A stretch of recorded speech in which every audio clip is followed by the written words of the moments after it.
अब हमारा जो लेक्चर है वो हमारा क्रोमोसोमल डिसऑर्डर के ऊपर है कि हमारे क्रोमोसोमल डिसऑर्डर है वो क्या होते हैं। मेनली जो हमारे क्रोमोसोमल डिसऑर्डर होते हैं इनके अंदर क्या होते हैं, हमारे बॉडी के अंदर 46 क्रोमोसोम होते हैं। अगर उसके अंदर एक क्रोमोसोमल एक्स्ट्रा आ जाए या क्रोमोसोम क्या हो जाए, कम हो जाए, तो उन डिसऑर्डर को हम क्या बोलते हैं, क्रोमोसोमल डिसऑर्डर बोलते हैं। कौन से होते हैं हमारे क्रोमोसोमल डिसऑर्डर, जिसके अंदर या तो हमारी क्रोमोसोमल जो क्रोमोसोम होते हैं तो वो एक्स्ट्रा आ जाए या वो क्या हो जाए, कम हो जाए, उन डिसऑर्डर्स को क्या बोलते हैं, हम क्रोमोसोमल डिसऑर्डर बोलते हैं। मेनली जो हमारे क्रोमोसोमल डिसऑर्डर हमारे 12th क्लास के अंदर वो हमारे तीन है, डाउन सिंड्रोम, टर्नर सिंड्रोम और हमारा क्लाइंफिंगर सिंड्रोम। इन तीनों के बारे में हम पढ़ेंगे। इनके अंदर कैसे है, किसी के अंदर क्रोमोसोम कम हो रहे हैं, किसी के अंदर ज्यादा होते हैं, और इनके अंदर सिम्टम क्या होते हैं हमारी, इस चीज के बारे में पढ़ेंगे। तो सबसे पहले हम बात करें डाउन सिंड्रोम के अंदर। जो हमारा डाउन सिंड्रोम जो होता है इसके अंदर क्या होता है, हमारी एडिशनल कॉपी ऑफ 21 क्रोमोसोम। जो हमारा 21 क्रोमोसोम होता है उसकी एक और ज्यादा कॉपी क्या हो जाती है, उस डिसऑर्डर को क्या बोलते हैं, डाउन सिंड्रोम बोलते हैं। दोबारा ध्यान से, additional copy of chromosomal number 21, जो हमारा क्रोमोसोम नंबर 21 होता है उसकी एक और एक्स्ट्रा कॉपी हो जाती है हमारी, तो उस डिसऑर्डर को हम क्या बोलते हैं, डाउन सिंड्रोम। ध्यान रखने वाली बात है, कौन सा क्रोमोसोम नंबर है, क्रोमोसोम नंबर 21 है, इसकी एक और एडिशनल कॉपी हो जाती है उस क्रोमोसोम, उस सिंड्रोम को हम क्या बोलते हैं, डाउन सिंड्रोम बोलते हैं। इसी को हम क्या बोलते हैं, ट्राइसोमी। अगर हम बात करें एन का मतलब होता है हमारा 23 क्रोमोसोम है, 23 मल्टीप्लाई 2 46, 46 प्लस 1, तो 2n प्लस 1 जो हमारा होता है इसको हम क्या बोलते हैं, ट्राइसोमी बोलते हैं। ट्राइसोमी का मतलब क्या है, एडिशन ऑफ 1 क्रोमोसोम। मतलब ट्राइसोमी का मतलब है कि हमारी जो 46 क्रोमोसोम है उसके अंदर एक क्रोमोसोम और क्या हुआ, हमारा ऐड हुआ, एडिशनल कॉपी का किसी ना किसी क्रोमोसोम की हुई है, उसको हम क्या बोलते हैं, ट्राइसोमी। को क्या लिखते हैं, 2n प्लस 1 लिखते हैं। अगर टोटल क्रोमोसोम हमारे कितने हो गया, 46 प्लस 1 कितने हो गया, हमारे 47 क्या हो गया, हमारे क्रोमोसोम क्या हो चुके हैं। अगर ये हमारा है डाउन सिंड्रोम। मेनली जो इसके अंदर बात याद रखने वाली है कि हमारा जो 21 नंबर का जो क्रोमोसोम है उसकी एक और एक्स्ट्रा कॉपी हो जाती है, इसी को हम ट्राइसोमी बोलते हैं, और हमारे टोटल क्रोमोसोम कितने हो जाते हैं, 47 हो जाते हैं।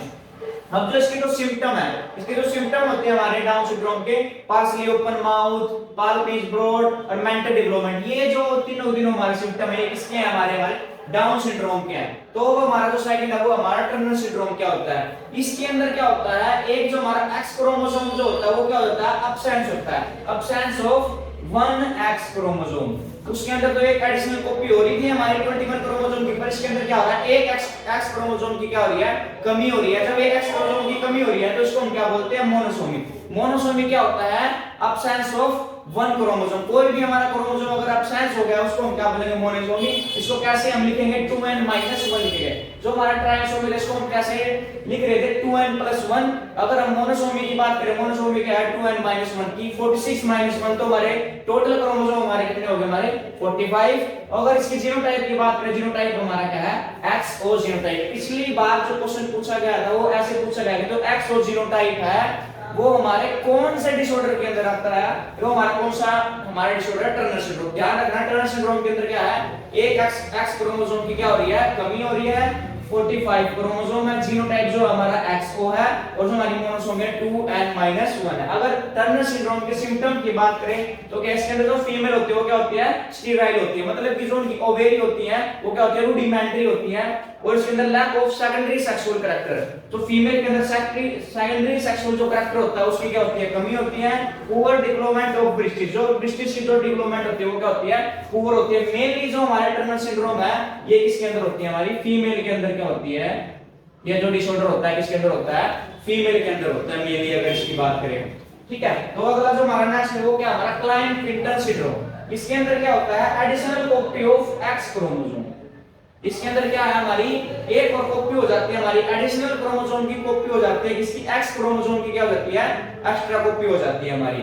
ये क्या होता है, हमारा ट्राइसोमी। जब एक क्रोमोसोम इसके अंदर ज्यादा ऐड हो रहा है तो हमारा क्या हो रहा है, ट्राइसोमी। ट्राइसोमी को कैसे हम डिनोट करते हैं, 2n+1 करते हैं, 46 प्लस टोटल क्रोमोसोम हमारे कितने हो गए, 47। अगर हम बात करें हमारे पास क्या है, एक्स वाई, मेल के हमारे पास क्या क्रोमोसोम है, अगर इसके अंदर एक और हमारा क्रोमोसोम अगर ऐड हो जाता है 3 ये है और हमारा 44 ये, तो 44 प्लस x x y ये हमारा क्या जीनोटाइप हमारा, ठीक है। तो हमारे क्रोमोसोम कितना हो जाएगा 44 और 3 हमारा क्या 47 क्या हो जाएंगे हमारे क्रोमोसोम इसके अंदर क्या हो जाएगा, ये हमारा क्या क्लाइनेट सिंड्रोम। ध्यान से दोबारा, जो हमारा क्लाइनेट सिंड्रोम है इसके अंदर जो हमारा x क्रोमोसोम होता है इसकी एडिशनल कॉपी हो जाती है, ये हमारा ट्राइसोमी होता है जिसको हम 2n+1 टोटल क्रोमोसोम हमारा क्या है 47 है, 44 प्लस x x y। ये जो डिसऑर्डर होता है ये मेनली किसके अंदर होता है, मेल के अंदर होता है। किसके अंदर होता है, मेल के अंदर होता है। फीमेल के कैरेक्टर क्या आ जाते हैं, उस मेल के अंदर क्या आ जाते हैं, ज्यादा आ जाते हैं। उस सिंड्रोम को हम क्या बोलते हैं, क्लाइनेट सिंड्रोम। इसके अंदर सिम्टम क्या है, गायनोकमेस्टिया। गायनोकमेस्टिया का मतलब है डेवलपमेंट ऑफ ब्रेस्टिस। जो ब्रेस्टिस की डेवलपमेंट होती है वो हो जाती है, उसको क्या बोलते हैं, गायनोकमेस्टिया बोलते हैं। और जो पुअर बियर्ड ग्रोथ, जो बियर्ड होती है उसकी पुअर ग्रोथ होती है, दे आर स्टेराइल। वो जो मेल होते हैं वो क्या होते हैं, स्टेराइल होते हैं। तो ये जो सिंड्रोम है ये मेनली मेल के अंदर होता है। टर्नर सिंड्रोम है मेल किसके अंदर होता है, फीमेल के अंदर होता है। ये जो हमारा डाउन सिंड्रोम है हमारा मेल के अंदर ही हो सकता है, फीमेल के अंदर भी हो सकता है। ध्यान रखना है सिर्फ कि जो हमारा डाउन सिंड्रोम है क्रोमोसोम नंबर 21 की एक्स्ट्रा कॉपी होती है। टर्नर सिंड्रोम के अंदर एक्स क्रोमोसोम की कमी हो जाती है, लैक हो जाती है, अब्सेंस हो जाता है। अगर क्लाइनेट सिंड्रोम की बात करें इसके अंदर एक्स क्रोमोसोम क्या होती है, एक्स्ट्रा कॉपी हो जाती है। ये हमारा ट्राइसोमी होता है, ये हमारा मोनोसोमी होता है, ये भी हमारा क्या होता है, ट्राइसोमी होता है। इसके अंदर 47 क्रोमोसोम होते हैं, 45 होते हैं, एक्स जीनोटाइप होता है। इसके अंदर 47 क्रोमोसोम होते हैं, 44 प्लस एक्स एक्स वाई का होते हैं। ये हमारे क्या, ये तीनों के तीनों हमारे क्या है, क्रोमोसोमल डिसऑर्डर में है। तीनों के तीनों हमारे मोस्ट इंपोर्टेंट है। यहां से एमसीक्यू क्वेश्चन भी और हमारा लॉन्ग क्वेश्चन भी यहां से बनने के पूरे चांस है। और एमसीक्यू क्वेश्चन बनने के तो 101% चांस है, क्योंकि ये जो क्रोमोसोम 21 है या 45 है, यहां से जो बच्चे हैं इसको करने में परेशान हो जाते हैं कि याद करने में दिक्कत आती है। तो यहां से ध्यान रखना कि ये हमारा क्या है, ट्राइसोमी, मोनोसोमी, ट्राइसोमी। इसके अंदर हमारा एक्स्ट्रा कॉपी नंबर 21 की ज्यादा हो रही है, इसके अंदर अब्सेंस हो रही है, इसके अंदर क्या हो रही है, हमारी ये प्लस क्रोमोसोम क्या हो रही है, कॉपी हो रही है। ध्यान रखना ये जो हमारा टर्नर सिंड्रोम है ये मेनली फीमेल के अंदर होता है। जो हमारा क्लाइनेट सिंड्रोम है किसके अंदर होता है, मेल के अंदर होता है। ये मोस्ट इंपोर्टेंट टॉपिक है, इसको थोड़ा ध्यान से पढ़ें। Thank you.